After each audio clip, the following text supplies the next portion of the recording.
George Offshack, and business is Limerick Lake Lodge Marina. It's a two-part business. Part of it is the marina business where we're seated now, which serves mostly the seasonal residents here on the lake. The second component of the business is a kind of a fishing lodge operation that's aimed mostly at the fishing market. Also some folks that use the place as a bed and breakfast and just family camping. Most of the marina business, as I say, serves the seasonal residents here on the lake. There are about 150 cottages on Limerick Lake. Of those 150 some cottages, roughly 2/3 are water access only.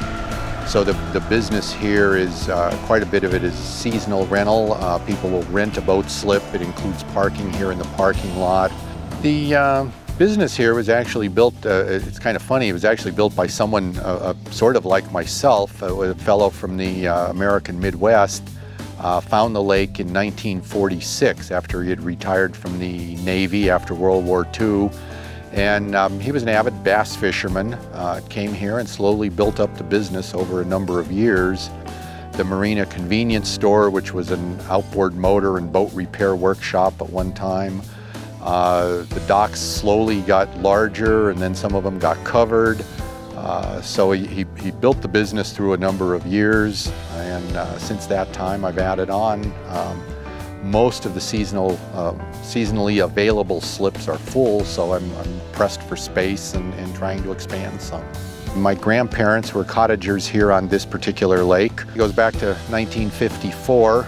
They found the lake during a search for a weekend summer place, kind of the same as you would do now, but years ago, just after World War II, when they came to be here on Limerick Lake. Through the years, I actually worked here as a teenager on the lake a little bit.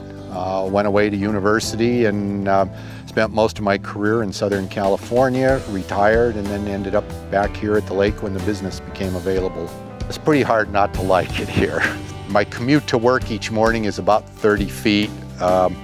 So I turn the corner and have a huge picture window in the front of the main lodge that looks out on the lake, and depending upon the weather and the season of the year, it's quite a view to see. And the customers are fun. The other part the surroundings are beautiful, but dealing with people who are on vacation and having fun is 99% fun. So my customers really make the business. In 2008, the Ministry of Tourism put out a call for input as to what could be done to make tourism in Ontario better. The initial study was about a 50-page call for input, and in that document there was not a single photograph nor mention of hunting, fishing, ATVing, snowmobiling, or any outdoor activities. And to me, that's what Ontario was all about, not just personally my own business, but that was kind of the image. Yet the people at the ministry in Queen's Park didn't see to put this in the document. That kind of got me fired up. I wrote a lengthy letter back to the ministry as a reply. That gathered me an invitation to an actual in-person information collecting session held at Old Fort Henry in late 2008. I kept getting invited back to various meetings and some overview of what the ministry's plans were.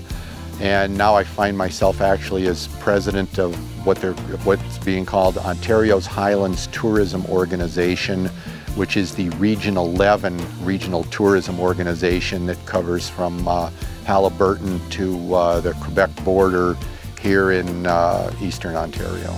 And I've also had the opportunity to volunteer to serve the Economic Development Committee of Hastings County.